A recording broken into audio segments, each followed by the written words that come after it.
I woke up that Sunday morning, pretty confident I'd spend the day in my pajamas, sipping coffee on the porch swing I'd finally installed just a few weeks ago. I dreamed of that swing for ages, somewhere to relax, read a book, and enjoy the breeze. Little did I know, the very thing that brought me peace would ignite a showdown with the HOA's most relentless figure, Karen. By the time the dust settled, that porch swing would be at the center of a ridiculous confrontation, leading me to discover that Karen herself was involved in an even more dangerous secret.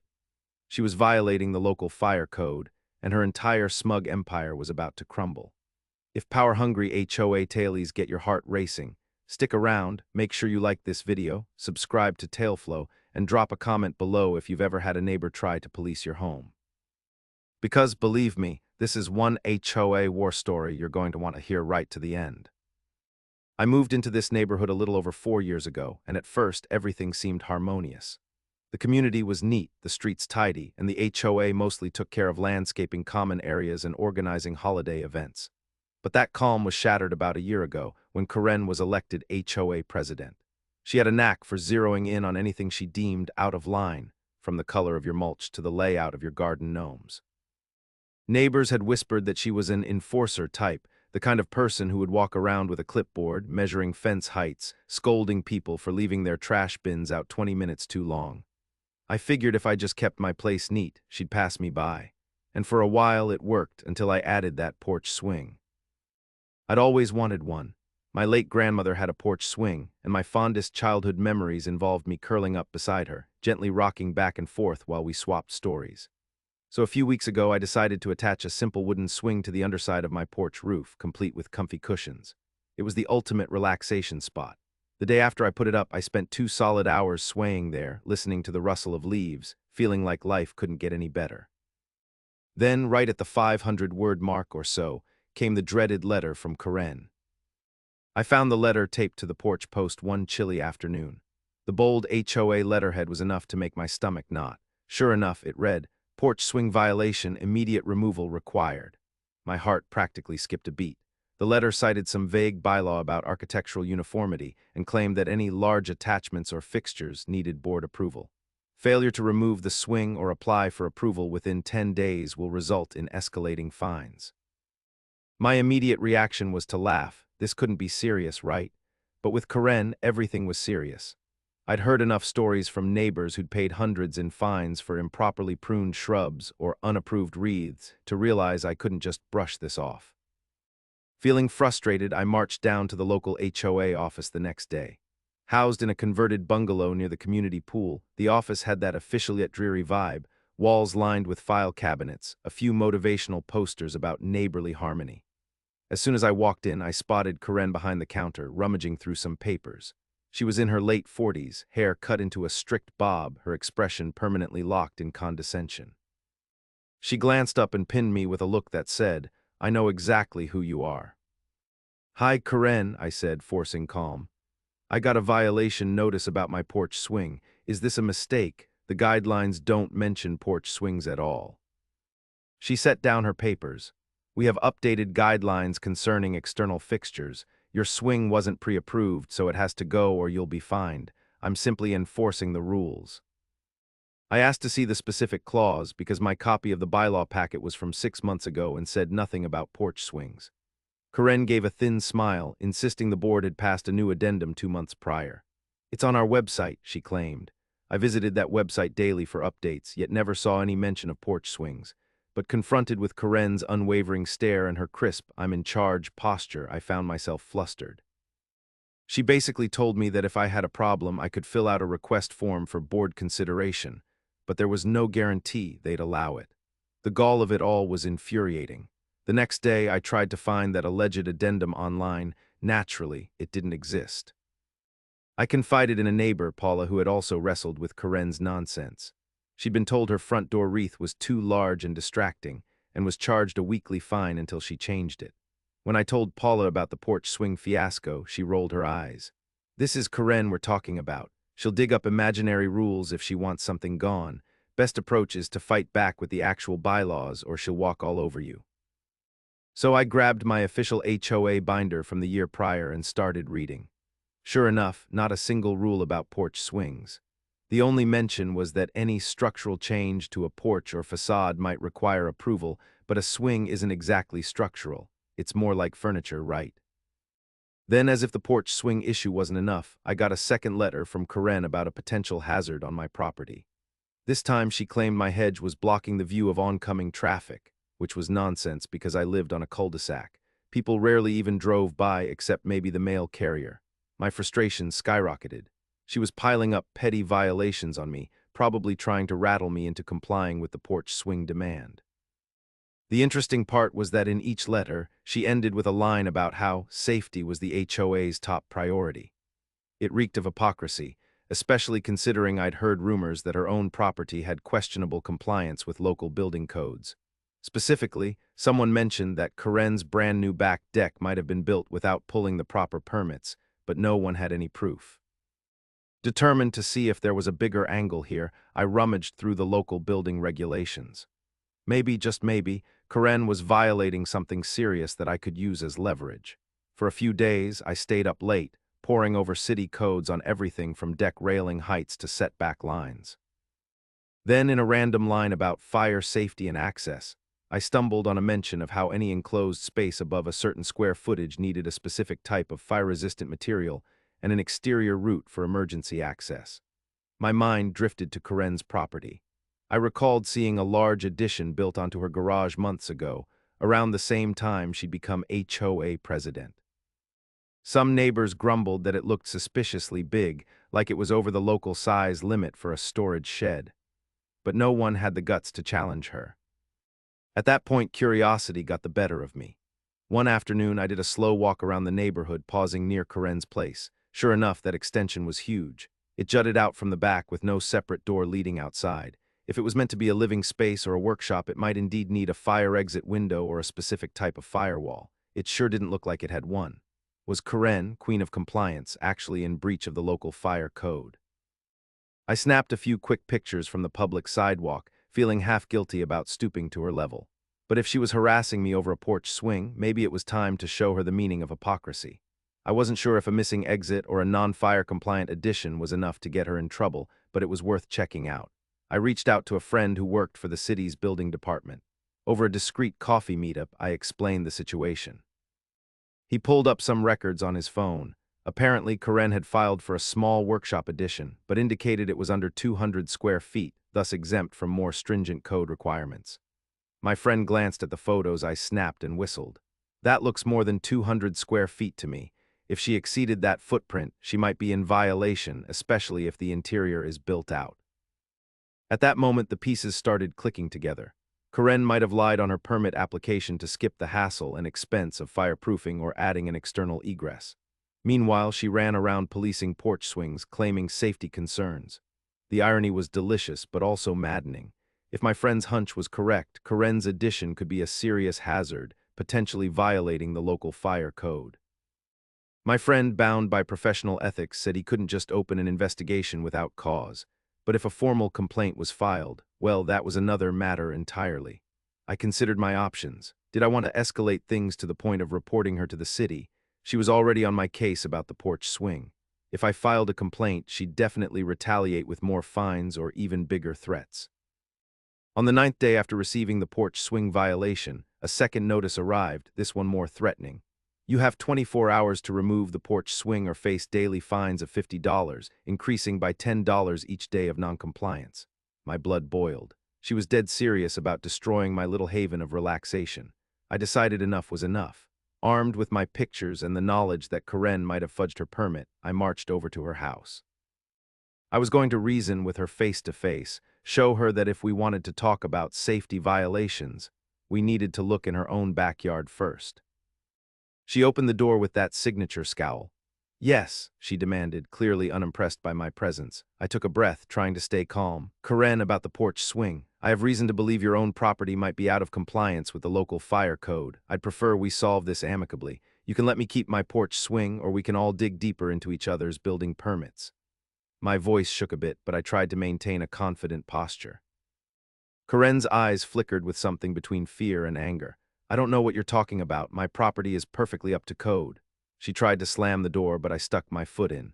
Just letting you know I've got pictures and I might file a complaint if you keep pressing me. She seethed, her knuckles white around the doorknob. You're playing a dangerous game, she hissed. I'm just enforcing the rules. If I find out you're slandering me with lies, I'll see you in court.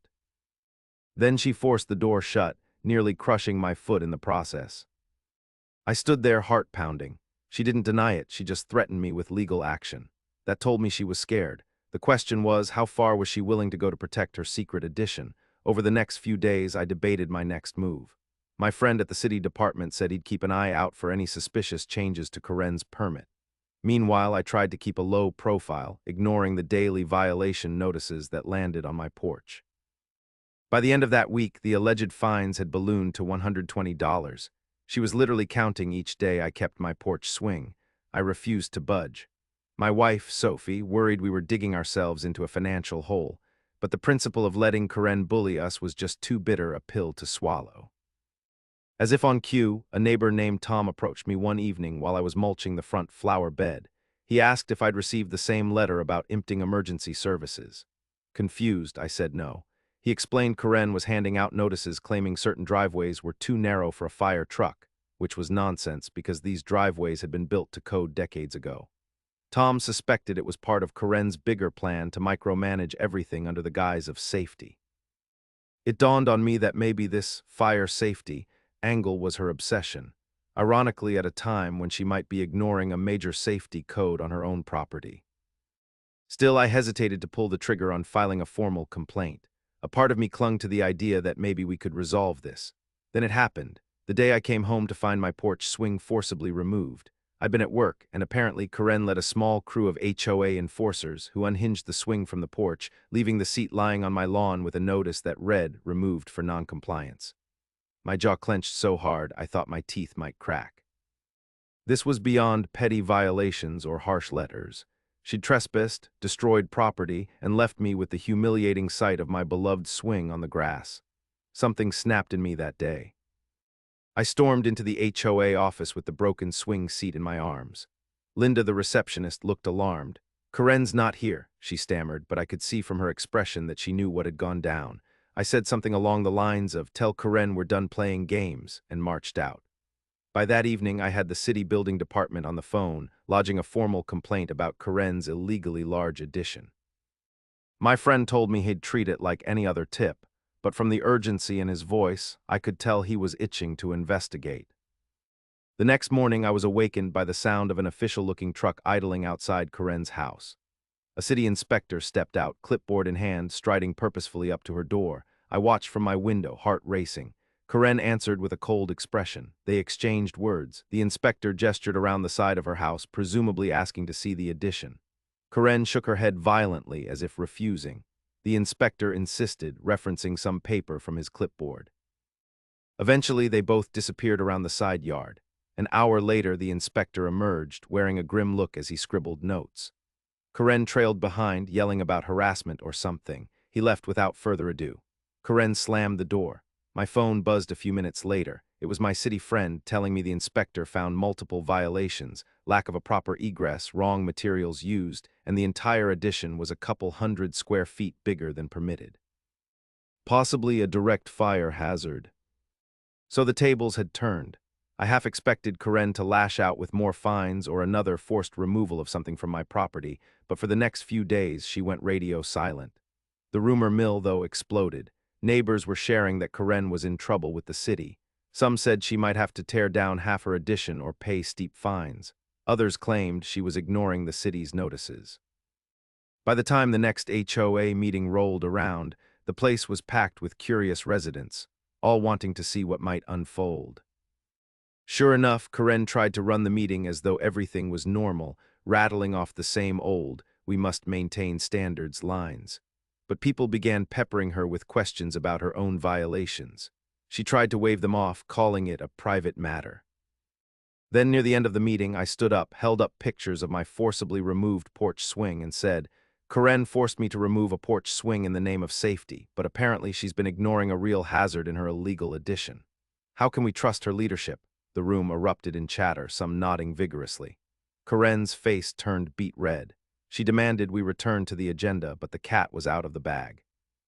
One board member tentatively asked if Karen wanted to address the rumors. She barked at him to stay in his lane. After that night, neighbors started openly discussing a recall vote. The seeds were planted. Meanwhile, the city slapped a bright orange notice on Karen's addition, stating it was non-compliant, no occupancy permitted. Word was she faced a deadline to fix it or face potential condemnation of that entire part of her house. Amid this chaos, I felt a twisted sense of relief. Sure, my porch swing was gone, but at least Karen was finally facing real consequences. But was that the end? Not quite. Because as it turns out, Karen had one more gambit up her sleeve. 2 days later, she mailed me an official-looking letter on HOA letterhead stating I owed $600 in fines for repeated noncompliance with porch fixture removal. My swing was already gone, but apparently she was backdating the daily fines to the day after her initial letter. I nearly tore the notice in half out of frustration. She was doubling down, trying to milk me for money even as her own house was under city scrutiny. The nerve was breathtaking. I wasn't about to take that lying down. I joined forces with Paula and half a dozen other neighbors who'd been bullied by Karen. We decided to attend the next board meeting en masse, each prepared to share our stories. The day arrived and the HOA conference room was filled to capacity. Karen, looking frazzled, tried to start the meeting, but Paula raised her hand, demanding the floor. She detailed how Karen had forced her to take down a wreath for no valid reason, calling it dangerous. Another neighbor recounted how Karen threatened a lien for a decorative fountain in their front yard. Then I recounted my porch swing fiasco. We ended with the bombshell of her illegal addition, referencing the city's official violation notice. The board members looked stunned, glancing at Karen. She tried to speak, stammering about community standards and fair enforcement, but the crowd wasn't having it. People were calling for her resignation. One man shouted, "You call yourself the safety queen, but you're violating the fire code yourself." The energy in the room was electric.